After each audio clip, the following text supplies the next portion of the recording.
Admission కోసం మీ నాన్నగారి దగ్గర ఫామ్ నకిలీ మార్క్ షీట్ తీసుకెళ్లారు కదా, కానీ అసలు ఫామ్ సబ్మిట్ అవ్వలేదని ప్రిన్సిపల్ గారే చెప్పారు. మరి మార్క్ షీట్ నకిలీదని రిపోర్టర్లకు చెప్పింది ఎవరు? మీరేగా, అవునా?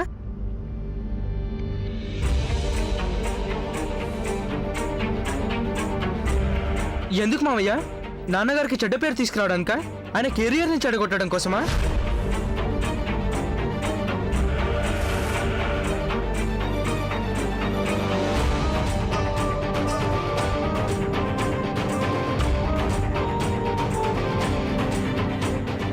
మీరు గంగకి నిద్ర మాత్రలు ఇచ్చారు. అప్పుడు తన నాకు గాని వాళ్ళ నాన్నకు గాని ప్రిన్సిపల్ అన్నది చెప్పకుండా ఉండాలనేగా. అంత చిన్నపిల్ల ప్రాణాలతో చెలగాటం ఆడటానికి మీకు మనసులా ఒప్పింది. ఇక సుధా గారు, ఆవిడ్ని వక్ర దృష్టితో చూస్తారా? ఆవిడ్ని బెదిరిస్తూ వచ్చారు. గంగని కూడా వాళ్ళ నోరు విప్పకూడదనేగా.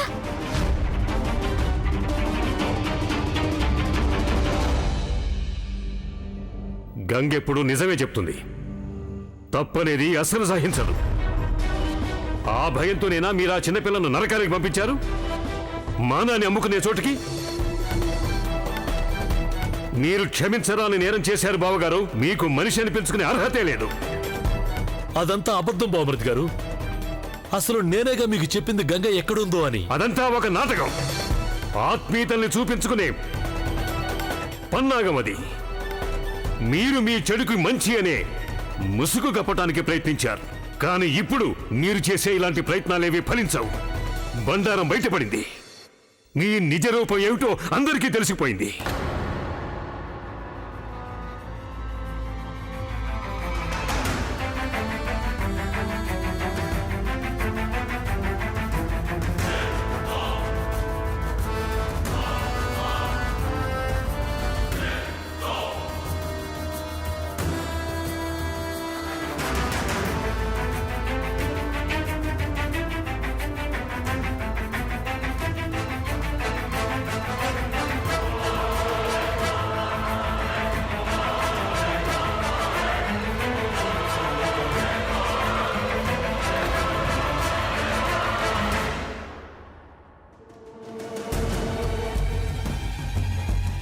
ఇదే మీ నిజ స్వరూపం.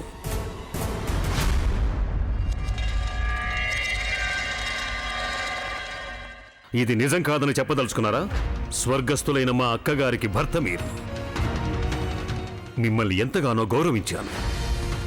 ఆ కారణంగానే మీరు సుధగారి వ్యవహారం ఏదో అపార్థమని చెప్పినప్పుడు మీ మాట మీద నాకు నమ్మకం కలగకపోయినా మీకు మరో అవకాశం ఇచ్చాను. అలా ఇవ్వటానికి కారణం నాకు సుధగారి మానాభిమానాలతో పనిలేక కాదు.